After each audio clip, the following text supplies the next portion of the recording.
I rang my own doorbell. A woman with a baby said they bought this house 8 months ago. Brother sold family home. Update thread. Original post. I've been sitting in a hotel room for 3 days now, trying to figure out how to write this. My hands are still shaking when I think about it. I'm a 34-year-old man who moved abroad 5 years ago for work. Good job, stable life, nothing remarkable but nothing to complain about either. My parents retired to Florida about 6 years ago and left our childhood home to my older brother and me, 50-50 ownership, clean and simple. The house was worth around $380,000, a solid 3-bedroom in the suburbs where we grew up. The agreement was straightforward. Keep the house. Maybe rent it out eventually. Decide together what to do with it when the time came. My brother is 39, stayed in our hometown, and was supposed to keep an eye on the place. Check on it every few weeks. Handle small repairs if anything came up. Basic stuff. We weren't particularly close. We talked maybe once a month, mostly surface-level conversations about sports or our parents, but we weren't enemies either. I trusted him. Why wouldn't I? He was my brother. I decided to surprise everyone with a visit home after 3 years away. Didn't tell my brother, didn't tell anyone except one old friend who promised to keep quiet. I wanted to stay at the family house for a few days, reconnect with the neighborhood, visit some old haunts. The plan was simple. Fly in, grab the spare key from where we always kept it hidden, settle into my childhood bedroom, and call my brother the next morning to let him know I was in town. The flight was long, but I was excited. I took a rideshare from the airport directly to the house. It was late afternoon, the kind of golden light that makes everything look like a memory. But something was wrong before I even got out of the car. There was a different car in the driveway. Not my brother's car, a white SUV I'd never seen before. And the curtains in the front window were different. Our mother had picked out those curtains herself, pale blue with little flowers. These were gray. I told myself maybe my brother had made some changes. Maybe he'd bought a new car, updated the decor. People do that. I walked up to the front door, the same door I'd walked through thousands of times growing up, and rang the doorbell. A stranger answered. A young woman, maybe late 20s, holding a baby on her hip. She looked at me like I was a solicitor. "Can I help you?" she said. I stood there, frozen. "Sorry, this is my family's house." She shifted the baby to her other hip. "We bought this house 8 months ago." I remember the specific feeling of those words hitting me. Like someone had poured cold water inside my chest. 8 months. 8 months ago, I'd been sitting in my apartment overseas, completely oblivious. While I was going to work, eating dinner, watching television, a stranger was moving into my childhood home. Sleeping in my old bedroom. Cooking in my mother's kitchen. "There must be some mistake," I said. My voice sounded strange to myself. "This house belongs to me and my brother. It's been in our family for 30 years. The woman looked uncomfortable. She called for someone. Her husband appeared at the door, a tired-looking man around my age. I explained who I was. I showed them my ID. They showed me their closing documents. The house was sold. Legally. 8 months ago. For $365,000. The seller was listed as both brothers. There was a power of attorney document giving my brother full authority to act on my behalf, to sign all documents related to the sale. I stared at my own name at the bottom of that power of attorney. I stared at my signature. I never signed any power of attorney. I never authorized the sale of anything. I never agreed to sell the house. I never even knew there was a buyer. My signature was forged. I stood at my own front door and a stranger told me they lived there now. 8 months. For 8 months, I had no home and didn't even know it. I must have looked like I was about to collapse because the husband, I'll call him the new owner, offered to let me sit down inside. I sat on a couch I'd never seen, in a living room that used to hold my parents' wedding photos and my Little League trophies, and I tried to call my brother. No answer. I called again.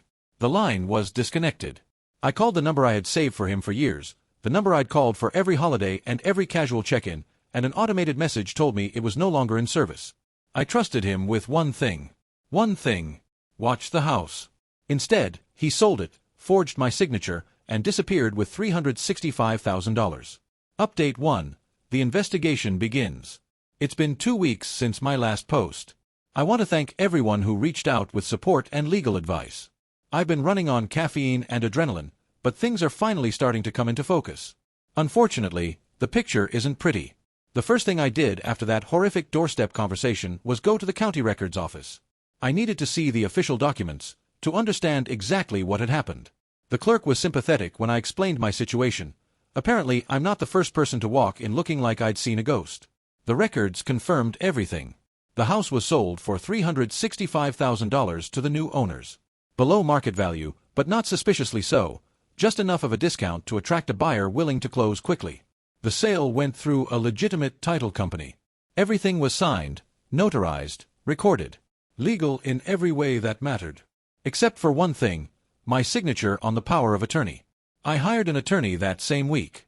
He recommended a forensic document examiner, someone who specializes in identifying forgeries. The examiner took one look at my real signature, from my passport, from my driver's license, from signed documents I'd emailed my attorney from overseas, and compared it to the power of attorney. The conclusion was unequivocal. The signature was forged. Not a particularly sophisticated forgery either. My brother must have practiced copying my handwriting, but he didn't get the pressure patterns right. He didn't match the angle of my natural letter formation. He got the general shape, but the details were wrong. "This is definitively not your signature," the examiner told me. I would testify to that in court.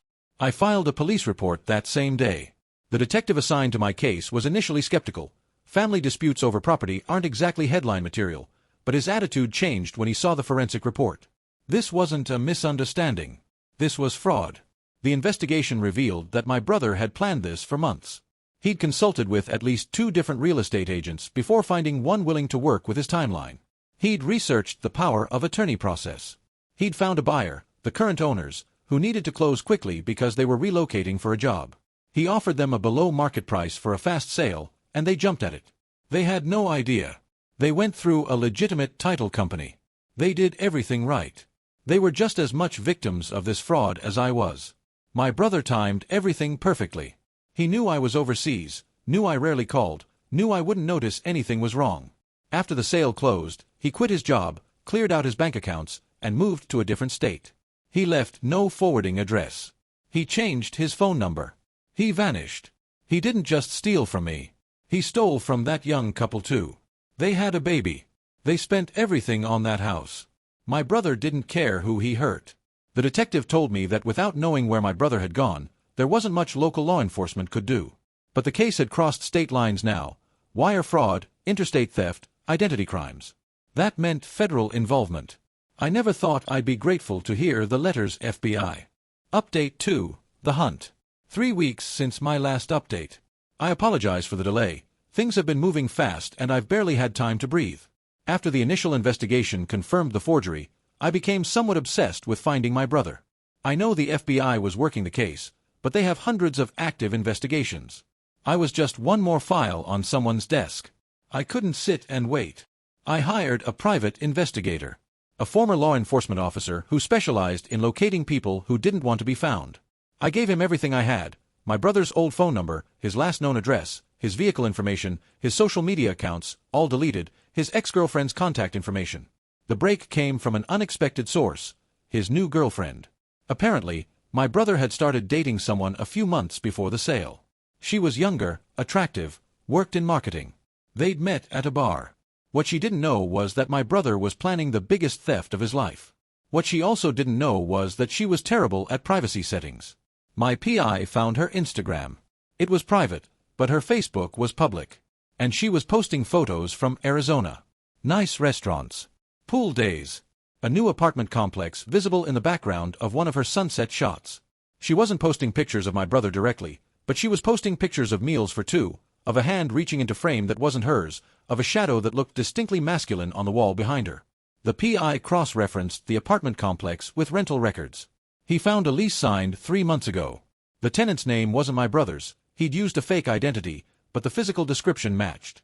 The down payment had been made in cash. I contacted the FBI with everything the PI had gathered. An agent flew out to Arizona to confirm the identification. 2 weeks later, they arrested my brother at his new apartment. When they found him, he was living large. New apartment with a view. New car, a luxury sedan paid for in cash. Expensive furniture. A closet full of designer clothes. Restaurant receipts for places charging $200 a plate. They found $80,000 in cash hidden in his apartment. The rest of the money, over $280,000, was already gone. Spent. In less than a year, My brother had burned through the majority of his stolen fortune. Our parents' legacy, 30 years of mortgage payments and home improvements and memories, converted into steak dinners and luxury goods. When they found him, he was living in Arizona. New apartment. New car. Going to restaurants, posting vacation photos. Using my money. Our parents' legacy. Like it was nothing. He was extradited back to our home state and charged with forgery, fraud, identity theft, and wire fraud. Multiple counts of each. The prosecutor told me they were treating this seriously. The combination of federal and state charges meant he was facing real time. My brother's defense? He told the police it was a family misunderstanding. You don't forge someone's signature by misunderstanding. You don't steal $365,000 by accident. He knew exactly what he was doing. Update 3. The legal battle. 2 months since my last update. The criminal case is proceeding, but that's only half the story. The other half involves the new owners, the innocent couple with a baby who bought my family home in good faith. When a house is sold using forged documents, the sale can be voided. Legally, the new owners never really owned the house because my brother never had the right to sell it to them. That sounds like good news for me, and in one sense, it is. It means I could potentially get my house back. But think about what that would mean for the new owners. They bought the house with their life savings. They're raising their daughter in that house. They decorated the nursery. They planted a garden in the backyard. They've been paying the mortgage for almost a year. If the sale is voided and I take back the house, they lose everything. Their home, their money, their stability. They become homeless through no fault of their own. I've spent a lot of sleepless nights thinking about this. My brother's crime created multiple victims, and the legal system wasn't designed to make everyone whole. Someone was going to get hurt. I decided I couldn't be the one to hurt them. My attorney worked with their attorney and the title company's legal team to find a solution. The title company had insurance for exactly this kind of situation, fraudulent documents slipping through their verification process. The title insurance would cover the new owner's losses if the sale was voided. But we found a better path. Instead of voiding the sale entirely, we arranged for a new, legitimate sale. I would sell my 50% ownership stake to the new owners at fair market value. The title insurance would cover part of the cost, the new owners would finance the rest, and they would end up with legitimate, uncontested ownership of the house. I would get my share of the property value, roughly $190,000. The new owners would keep their home. The title company's insurance would absorb part of the financial hit. The only person who would come out with nothing would be my brother. As it should be. The negotiations took weeks. There were moments when I wanted to give up, when the complexity and the emotional weight of it all felt overwhelming. But every time I thought about walking away, I remembered standing on that doorstep. I remembered the look on the young mother's face when she realized she might lose her home because of something someone else did. My parents worked 30 years for that house. They left it to us because they trusted us both. He took their trust and sold it to the highest bidder. I couldn't let their legacy become nothing but pain for everyone involved. Update 4. The sentencing. It's been 6 months since this all began. Yesterday, my brother was sentenced. The criminal trial wasn't dramatic. There was no moment where he broke down and confessed, no tearful apology on the stand, no revelation of some hidden trauma that explained his actions. The evidence was overwhelming. The forensic analysis proved the forgery. The paper trail proved the theft. The FBI's investigation proved the interstate flight and the destruction of evidence. My brother's attorney tried to paint him as a desperate man who made a mistake. Family circumstances, he said. A moment of weakness. He implied that I had somehow abandoned the family home, that my brother had been shouldering an unfair burden by maintaining the property alone. The prosecutor dismantled every excuse. He showed the jury my brother's bank records from after the sale, the luxury purchases, the vacations, the cash withdrawals. He showed them the fake identity my brother had created to rent his Arizona apartment. He showed them the forged power of attorney alongside my real signature. This wasn't a moment of weakness, the prosecutor said. This was a months-long scheme to steal from his own brother. He created fake documents. He researched the process. He found a buyer. He closed the sale. He fled the state. He created a fake identity. Every step was deliberate. Every step was planned. The jury deliberated for less than 4 hours. Guilty on all counts. At the sentencing hearing, my brother was given the opportunity to speak. He stood up in his orange jumpsuit, his wrists in cuffs, and he cried. He said he was sorry. He said he never meant to hurt anyone. He said he'd made a terrible mistake and wanted the chance to make it right. At sentencing, he cried and said he was sorry. He wasn't sorry when he was spending the money in Arizona. He's sorry he got caught. That's not the same thing. The judge wasn't moved. She noted the calculated nature of the crime, the multiple victims, the complete lack of remorse until he was caught. She noted that he'd spent the majority of the stolen money on himself while an innocent family lived in fear of losing their home. She sentenced him to 6 years in federal prison. He was ordered to pay full restitution, $365,000, though everyone knows he'll never have that kind of money again. His assets were seized. His new car, his furniture, his designer clothes, all of it will be liquidated to pay back some fraction of what he stole. I sat in the back of that courtroom and watched my brother be led away in handcuffs. I waited to feel something, satisfaction, closure, victory. Instead, I just felt tired. Final update, the aftermath. It's been 8 months since I first stood on that doorstep. The legal matters are mostly resolved now. The new owners have legitimate title to the house. I received my share of the property value. My brother is in federal prison. On paper, justice was served. Before I flew back overseas, I drove to the house one last time. I didn't knock on the door, it wasn't my place anymore, and the new owners had been through enough without a stranger showing up to stare at their walls. I just parked across the street and looked. The house looked different. They'd repainted the trim, added some landscaping, put up a little fence around the front garden. Through the window, I could see the glow of warm lights, the suggestion of a family living their life. As I sat there, the front door opened. The young mother came out to check the mailbox, the baby, bigger now, starting to walk, toddling beside her. She saw my car, recognized me from those awful early days of the investigation. She paused for a moment. Then she waved. I waved back. She took her daughter's hand and walked back inside, back into the house where my parents raised me and my brother. Back into the home that holds 30 years of memories I can never reclaim. That house held 30 years of family memories. Christmases, birthdays, my parents' whole life. My brother sold all of it for cash. He's in prison now, but I don't feel like I won. You can't win when your own brother treats you like a stranger to steal from. I got money. I lost a brother. I lost the house where I grew up. I lost the ability to trust the way I used to. Some things don't have a price. He put a price on all of them. People ask me about my parents, how they're handling this. The truth is, they're devastated. My father barely speaks about it. He just gets this look in his eyes, like something fundamental has broken inside him. My mother cries sometimes, quietly, when she thinks no one is watching. They trusted both of their sons. They divided their legacy fairly. They never imagined one son would steal the other's share and vanish. I don't understand, my mother said to me last month, during a video call. I raised him. I loved him. Where did this come from? I didn't have an answer for her. I still don't. People ask if I'll visit him in prison. I won't. Not because I hate him. Because I don't know him. The brother I thought I had wouldn't do this. That brother never existed. I was just the last one to realize it. I've spent a lot of time thinking about who he really is. Trying to remember if there were signs I missed, red flags I ignored. Maybe there were. Maybe he always had this capacity for betrayal, and I was just too close to see it. Or maybe people can change in ways you never expect, can hollow out into something unrecognizable while wearing the same face. The forensic document examiner told me something interesting during our last conversation. He said that forgers often practice for weeks before attempting the actual document. They fill notebooks with attempts, training their hands to replicate someone else's signature. He said my brother probably spent hours writing my name over and over again, perfecting the forgery that would steal my birthright. I think about that sometimes. My brother, sitting alone in some room, writing my name again and again. Practicing the betrayal. Making it perfect.